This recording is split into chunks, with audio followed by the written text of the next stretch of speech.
Ada banyak alasan mengapa pernyataan tersebut seringkali muncul dalam berbagai ajaran di dalam sejarah panjang umat manusia. Alasan yang paling utama adalah karena semua ajaran tersebut sejatinya bersumber dari Yang Maha Mengetahui, yang kemudian dimanifestasikan melalui keempat Muhammad kepada umat manusia. Pertanyaannya adalah, mengapa manusia dikatakan sempurna? Alasan pertama, karena manusia merupakan gabungan yang sempurna antara jasmani dengan rohani. Sebelum Ifrit, Adam dan Eva ditendang dari alam rohani, mereka bertiga beserta Khidir telah menghabiskan waktu yang sangat lama untuk menciptakan gabungan antara jasmani hewan yang mereka ciptakan sebelumnya dengan culan roh mereka sendiri. Akan tetapi, usaha tersebut tidak pernah berhasil, tidak pernah sempurna. Oleh karena itulah ketika pertama kali menyaksikan keturunannya di alam nyata, mereka hampir tidak bisa percaya bahwa kombinasi yang mereka cari-cari selama ini tiba-tiba muncul begitu saja di hadapan mereka.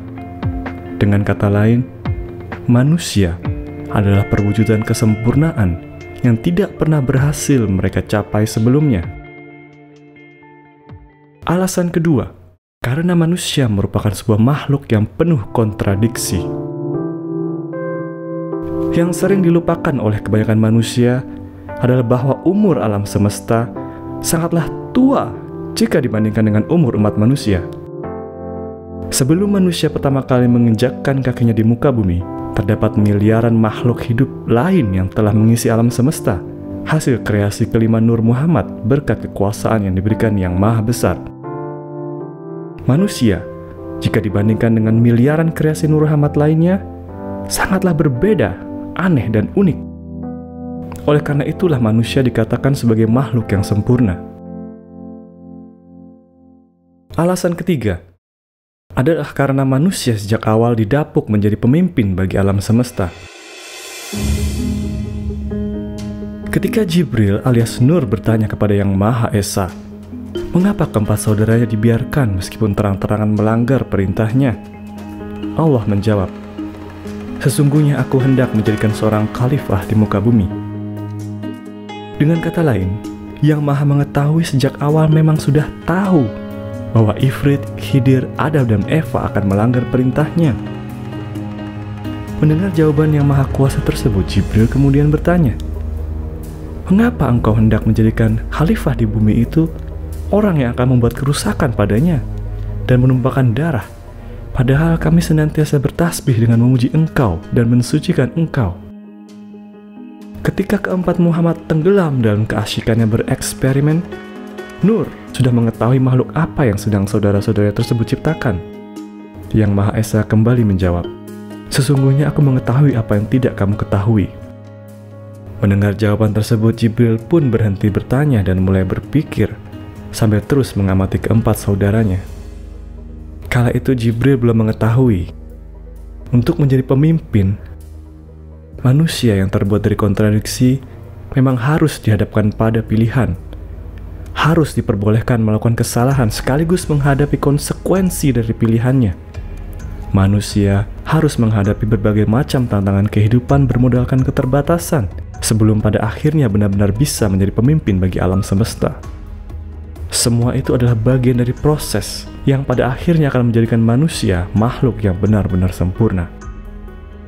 Kala itu, Jibril belum mengetahui bahwa ia sendiri juga akan memiliki andil yang sangat besar dalam proses tersebut.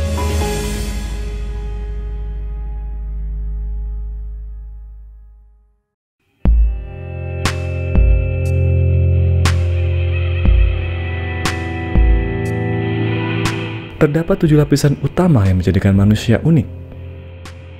1. Roh suci alias fitrah, intisari manusia. 2. Hati, jembatan antara rohani dan jasmani manusia. 3. Nafsu, jasmani dalam. 4. Rasa, jasmani dalam. 5. Akal, jasmani dalam. 6.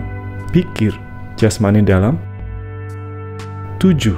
Jasmani luar, tubuh dan organ fisik manusia.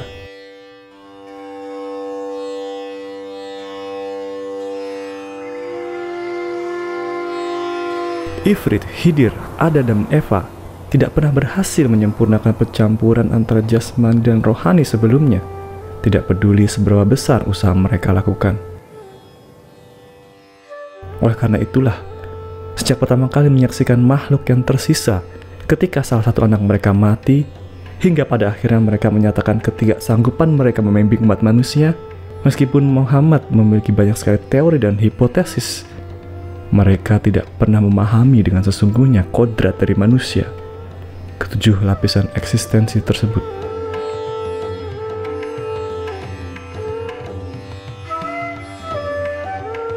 Keempat Muhammad yang memiliki kekuasaan begitu besar atas elemen penciptaan alam semesta, ternyata hampir sama sekali tidak memiliki pengetahuan mengenai roh.